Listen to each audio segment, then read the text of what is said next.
Jeudi 20 janvier 2022, voici les titres. Compte rendu du Conseil des ministres tenu ce mercredi. État d'avancement des travaux du 11 décembre reporté, des décrets des créations de postes ainsi que des nominations ont été à l'ordre du jour. Et selon le ministre porte-parole du gouvernement, le Burkina Faso compte désormais 361 admis à la 43e session du CAMES. Les détails vous seront donnés dans la suite de ce journal. Il sera également question dans ce 13h de la marche du 22 janvier prochain. Une marche jugée contre-indiquée, voire même dangereuse pour le pays selon l'Observatoire indépendant des valeurs civiques et citoyennes. Et face à cette situation sanitaire difficile, une invite est donc lancée à la population à un soutien au FDS. Vous les entendrez dans un instant. Mesdames, Messieurs, bonjour et merci de nous rejoindre pour cette nouvelle session de l'information sur votre télé interactive du Burkina. Je vous l'annonçais en titre, compte rendu de l'hebdomadaire Conseil des ministres tenu ce mercredi 19 janvier. Le Burkina Faso compte désormais 361 admis à la 43e session du CAMES, le Conseil africain et malgache pour l'enseignement supérieur, annoncé par le ministre porte-parole du gouvernement. Des décrets adoptés, des nominations et des créations de postes ont été à l'ordre du jour. Conseil au cours duquel le gouvernement a également fait le point de l'état d'avancement des travaux du 11 décembre reporté. C'est un reportage de Maxime Jean-Eudes Bambara. Sur 375 candidats présentés par les universités et centres de recherche publics et privés burkinabés à la 43e session du CAMES, Conseil africain et malgache pour l'enseignement supérieur, 361 sont admis. L'information a été donnée par le ministre porte-parole du gouvernement, par ailleurs ministre en charge de l'enseignement supérieur, de la recherche scientifique et de l'innovation à l'issue de ce Conseil des ministres. Le taux est de 95,25%. Donc le nombre d'admis, 361 sur 375. Alors c'est un taux très élevé. Et donc le Conseil félicite les universités et centres du Burkina Faso pour ce taux de succès et fait un appel à l'ensemble des enseignants et des chercheurs afin qu'ils puissent s'impliquer dans la résorption des retards qui sont devenus criards dans les différentes universités. Suite à ce résultat, le gouvernement dit avoir procédé à des créations de postes et à des nominations dans des grades supérieurs pour les promus du CAMES dans certaines universités comme celle de Dédougou et de Koudougou. Au titre de communication orale, Al-Kassoum Maïga a par ailleurs fait le point de l'état d'avancement des travaux du 11 décembre ajourné dans la région du plateau central. Et il se dégage que les chantiers, aussi bien au niveau des Ignarés, de Zorgo que de Boussé, pour ce qui est des engagements de l'État, on a un bon taux d'exécution des travaux et donc on peut constater que les choses avancent correctement dans ce secteur-là, mais on note également qu'au niveau des forces vives, il y a quand même une certaine lenteur qui se fait. Donc le Conseil a instruit les ministres en charge de ce dossier-là d'avoir des deadlines bien précis pour que les chantiers qui engagent la responsabilité de l'État soient achevés dans les meilleurs délais, mais également qu'ils puissent insister sur la qualité des travaux. Le gouvernement a également pris à ce Conseil des ministres un décret au titre du ministère en charge des transports, décret qui devrait permettre au Comité national de sûreté de l'aviation civile de mieux organiser ce secteur. Suite aux manifestations ayant entraîné des courses-poursuites entre étudiants et policiers à l'université Naziboni de Bobo-Dioulasso le jeudi 13 janvier dernier, le ministre en charge de l'enseignement supérieur donne des explications au micro de Maxime Jean-Eudes Bambara. Extrait. Au niveau de l'enseignement supérieur, on a fait également une communication orale sur la situation qui s'est produite au niveau de l'université Naziboni, où évidemment il y avait eu une manifestation d'étudiants relativement à la question du phonaire à la question des mesures qu'on avait préconisées pour résorber les retards en procédant donc au décrochage. Donc il y a des étudiants qui contestent cet état de fait. Donc ça a conduit à des manifestations et puis qui se sont soldées après par l'intervention de la police. Juste pour préciser qu'à ce niveau-là, il y avait un agent, un civil qui avait été pris par les étudiants, donc qui l'ont molesté, et il était admis aux soins au service de santé du Sénou. Les manifestants sont allés au niveau du service de santé du Sénou pour exiger qu'on leur remette l'agent qui avait été arrêté, qui était en civil. Évidemment, la police s'est vue dans l'obligation d'intervenir pour exfiltrer l'élément qui était menacé, quand bien même il était au service donc, de santé donc, du Sénou. C'est pour relever également que l'agent, en fait, il avait un sac, et dans son sac, ses téléphones portables, ses cartes bancaires et son arme. Et donc, les manifestants ont retiré ce sac-là. Jusqu'à aujourd'hui, on n'est pas arrivé à récupérer et le sac et le contenu. Donc, c'est cela qui a fait que la police a fait l'intervention pour exfiltrer leurs éléments. Et après plus d'une semaine de silence sur la suspension de Facebook constatée par les Burkinabés depuis le 11 janvier dernier, le ministre porte-parole s'est prononcé sur la question ce mercredi 19 janvier à l'issue du Conseil des ministres. Pour Alkassoum Maïga, le gouvernement n'a pas à se justifier ni à s'expliquer sur la question, mais ce dernier évoque tout de même des raisons sécuritaires. Maxime Jean de Bambara pour le compte-rendu. Je pense que je suis dans la même situation que vous. Une communication, sinon des explications sur la suspension de Facebook qui dure depuis plus d'une semaine. Des Burkinabés en réclamaient de la part du gouvernement. Mais la question semble visiblement embarrasser le ministre porte-parole du gouvernement qui dit vivre la même restriction sur Facebook. Bien, je pense que je suis dans la même situation que vous. Depuis ce temps, je n'ai pas aussi accès à Facebook. Et donc, je ne sais pas si vous voulez qu'on se justifie ou bien qu'on s'explique, mais je pense que mettez tout ce que vous constatez dans le registre de l'intérêt supérieur de la nation et ne pas forcément s'attendre à ce que le gouvernement soit obligé de se justifier ou bien de s'expliquer. Le gouvernement n'est donc pas obligé de se justifier sur cette situation qui dure depuis le 11 janvier dernier et que certains lient à la tentative de coup d'État avorté. Le ministre Alkassoum Maïga laissera comprendre tout de même dans son intervention que c'est pour des raisons sécuritaires. Nous constatons tous la situation que nous vivons actuellement dans notre pays. Et je pense que si on a le choix entre laisser l'insécurité se propager et prendre des mesures qui permettent de maintenir un minimum de contrôle par rapport à la situation, vous et moi, le choix nous paraît clair que l'intérêt national doit être au-dessus de nos intérêts particuliers. Voilà la réponse que je peux vous donner par rapport à cette question. Si cette suspension du réseau social Facebook par le gouvernement est une première au Burkina Faso, les Burkinabés faisaient l'amer constat de la suspension de la connexion Internet mobile le samedi 20 novembre 2021. Et c'est finalement 24 heures après qu'ils ont été situés sur les raisons de cette suspension dans un communiqué. Communiqué dans lequel le gouvernement indiquait avoir suspendu l'Internet mobile pour 96 heures pour des impératifs de défense nationale et de sécurité publique. Une mesure qui avait du reste été prolongée de 96 heures.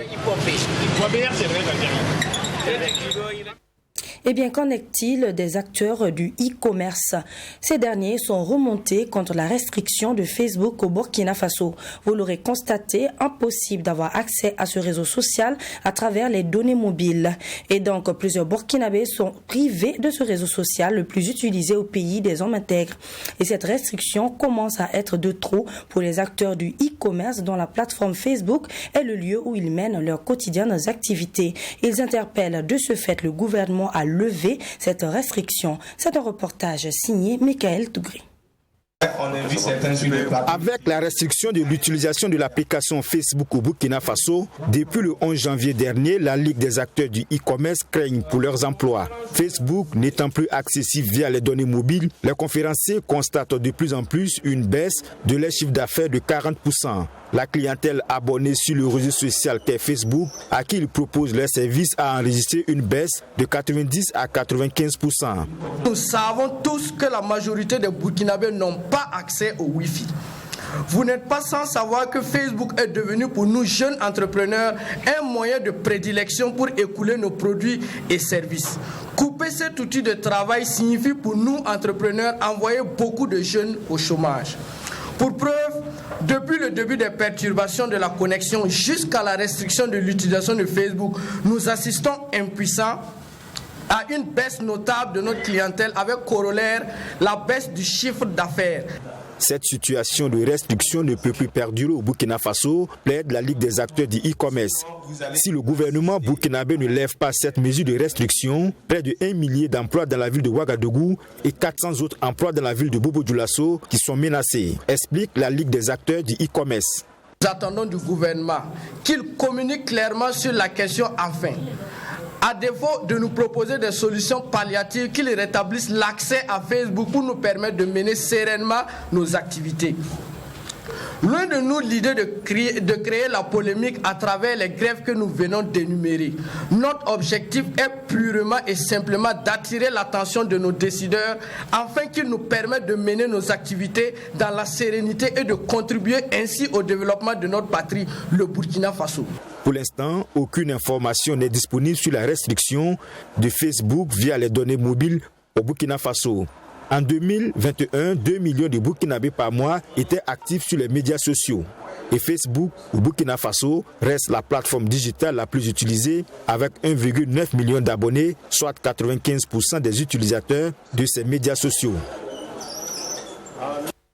Le président de l'Assemblée nationale, Alassane Balassa Kandé, a reçu successivement en audience ce mercredi à l'hémicycle les ambassadeurs de l'Arabie Saoudite et du Japon au Burkina Faso. Ces visites, selon les deux invités du jour, s'inscrivent dans le cadre du renforcement de la coopération d'amitié entre le Burkina et leurs pays respectifs. Sanata Serré nous en dit plus. L'ambassadeur de l'Arabie Saoudite au Burkina Faso, dans les locaux de l'Assemblée nationale burkinabé, Fahad Al-Dossad dit être venu échanger avec le président de l'Assemblée nationale, Alassane Balassa Kandé, sur les possibilités de renforcement des relations entre son pays et le Burkina Faso. Nous sommes discutés sur tous les sujets, renforce les relations entre l'Arabie Saoudite et le Burkina Faso et l'Assemblée nationale burkinabé, le Conseil de la Choura en Arabie Saoudite. Et nous sommes aussi discutés et échangés tous les sujets, renforce les relations entre les deux peuples frères. Les questions de développement et de coopération étaient également à l'ordre du jour de ce tête-à-tête entre l'ambassadeur du Japon au Burkina Faso et le président de l'Assemblée nationale. Kato Masaki a témoigné à Alassane Balassa Kandé la disponibilité du pays du soleil levant à accompagner le Burkina Faso dans la mise en œuvre de son nouveau référentiel de développement, le PNDS 2. Pour la réalisation du PNDS 2, à travers de TICAD, qui est une plateforme internationale de discuter de l'orientation et de développement de l'Afrique à l'avenir. Donc nous avons consenti que le groupe parlementaire d'amitié est très important et nous allons commencer à de discuter pour la réalisation de renforcement du groupe parlementaire. Le Japon entend également partager avec le Burkina Faso son expertise dans les domaines agricoles, sécuritaires et dans le renforcement du capital humain. Ce mercredi, l'Observatoire indépendant des valeurs civiques et citoyennes OIVC a organisé une conférence de presse sur la situation nationale et sur la situation au Mali. En ce qui concerne la marche qui est annoncée pour le 22 janvier, ces derniers l'ont jugée inopportune et même dangereuse pour le pays. Les conférenciers ont donc invité la population à adopter d'autres formes de soutien au FDS et à se démarquer de cette marche qui peut entraîner des conséquences sanitaires à travers la propagation du coronavirus. Reportage Abdoulrahim Niénié. L'OIVC, Observatoire indépendant des valeurs civiques et citoyennes, dit se démarquer de la marche du 22 janvier annoncée par des organisations de la société civile pour demander la démission du président du Faso et marquer leur soutien aux forces de défense et de sécurité. Pour l'OIVC, la marche n'est pas la solution aux problèmes que connaît le pays, encore moins le moyen adéquat pour soutenir les FDS. Pour les conférenciers du jour, les Burkinabés doivent plutôt s'unir et contribuer à l'effort de guerre. Je ne pense pas qu'actuellement, une marche est la meilleure méthode de soutien, ou en tout cas la meilleure façon d'exprimer notre soutien au FDS. On a déjà demandé à tout le peuple de contribuer à l'effort de guerre.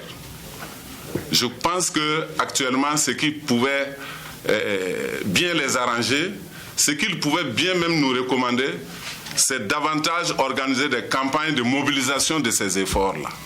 Voilà. Sinon, nous restons solidaires en tout cas de toute activité, en tout cas allant dans le sens du soutien au FDS. Mais aujourd'hui, marcher, ça va favoriser l'augmentation des statistiques de contamination sur la Covid. Sur la situation du Mali, l'OIVC regrette et condamne les sanctions prises par la CEDEAO et l'UEMOA. Pour les conférenciers, le peuple malien est la première victime de ces sanctions et non les autorités en place. Nous soutenons le peuple malien parce que c'est le peuple malien qui est victime d'abord de ces sanctions. Ce n'est pas la junte au pouvoir. On soutient le peuple, mais on ne soutient pas le régime au pouvoir. Et moi, je pense qu'à l'étape actuelle, quand on aime son pays, il ne faut pas l'exposer à l'adversité de la communauté internationale. Aucun pays ne peut vivre sans la communauté internationale. Et ça va être le cas si la junte persiste. Voilà pourquoi j'ai demandé à ce qu'ils maintiennent le dialogue avec la communauté internationale.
Le sort de la Guinée-Bissau est qualifié grâce à la victoire du Nigeria ce jeudi.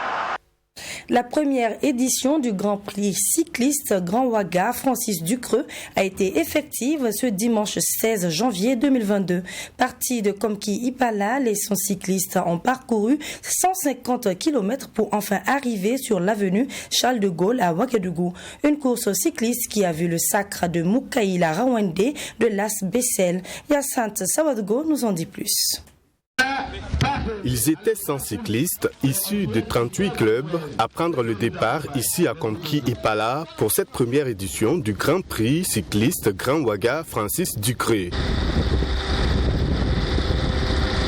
Sur cette distance de 150 km, 78 coureurs ont dû jeter l'éponge avant la ligne d'arrivée.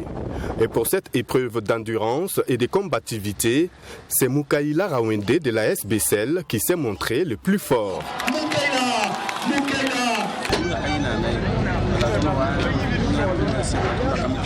Je vous avoue que ça n'a pas été facile. Je ne pensais même pas tenir jusqu'à la fin. Mais entre-temps, j'ai senti le relâchement de certains coureurs. Moi, j'ai donc décidé de ne pas lâcher prise et de continuer, ce qui m'a permis d'être vainqueur de cette course. En tout cas, je suis très content de l'avoir remporté. Ce Grand Prix cycliste Grand Ouaga se veut un hommage à Francis Ducreux, un des fondateurs du Tour international du Faso. Une première édition rendue possible grâce à la commune de Ouagadougou et des mairies des 12 arrondissements de la capitale. Pour un coup d'essai, ce fut un coup de maître et les organisateurs se projettent déjà sur la prochaine édition. Pour cette première édition du Grand Prix cycliste de la communauté de communes du Grand Ouaga, que nous avons dénommé Francis Ducreux, en la mémoire de cet illustre disparu qui a fait de la petite reine au Burkina Faso et en Afrique un sport phare. Donc nous sommes très satisfaits pour cette première édition. Je pense que pour la prochaine édition l'année prochaine, nous allons ratisser plus large pour donner un grand écho à ce grand prix que nous voulons qu'il s'inscrive dans le calendrier sportif de la Fédération burkinabé du cyclisme. Ce Grand Prix était un projet porté par Francis Ducreux qui a tiré sa révérence sans voir sa concrétisation.